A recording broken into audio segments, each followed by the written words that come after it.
I know that you read lots and lots of annual reports, and I'm curious what you are reading for, if you would share that with us.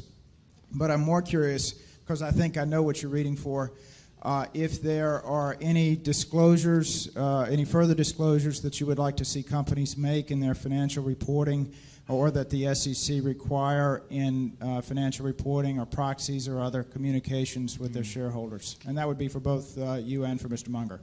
Yeah, the main thing that they can't mandate in annual reports, I really like to have, I like to know as much as I can about the person that's running it and how they think about the business and what's really going on in the business. In other words, I would like to have a report that would be identical to what if I owned half of a company but was away for a year and I had a partner who owned the other half. When I came back, that he would tell me about what had taken place during the past year and what he foresaw coming up and all of that.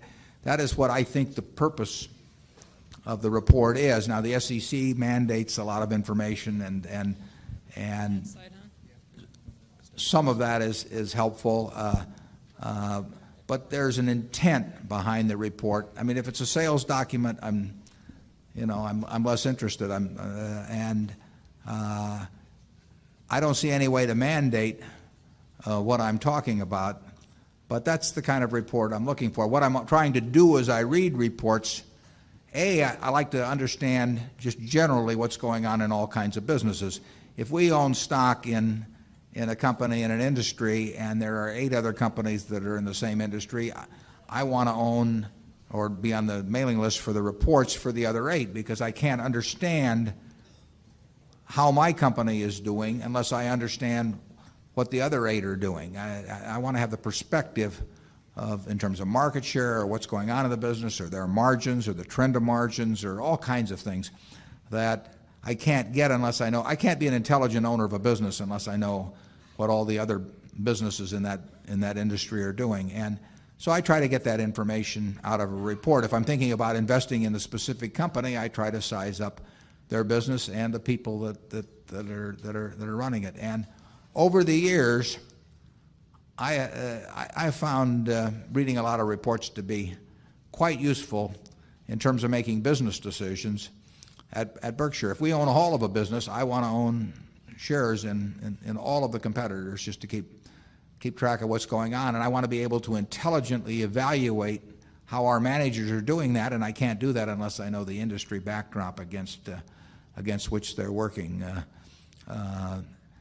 It's amazing, how well you can do in investing really with what I would call outside information. I find inside information, I'm not sure how useful that is, but outside information, there's all kinds of information around as to businesses, and you don't have to understand all of them, and you just have to understand the ones that you're thinking about getting in, and you can do it if you just, nobody will do it for you.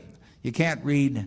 In my view, you can't read Wall Street reports and get anything out of them. You have to do it yourself and get your arms around it. I don't think we've ever gotten an idea, in 40 years from a Wall Street report, but we've gotten a lot of ideas from annual reports. Charlie? What I find is that it takes a long time to read the annual report, even if it's a comparatively simple business. As if you really are trying to understand it, it's not a bit easy.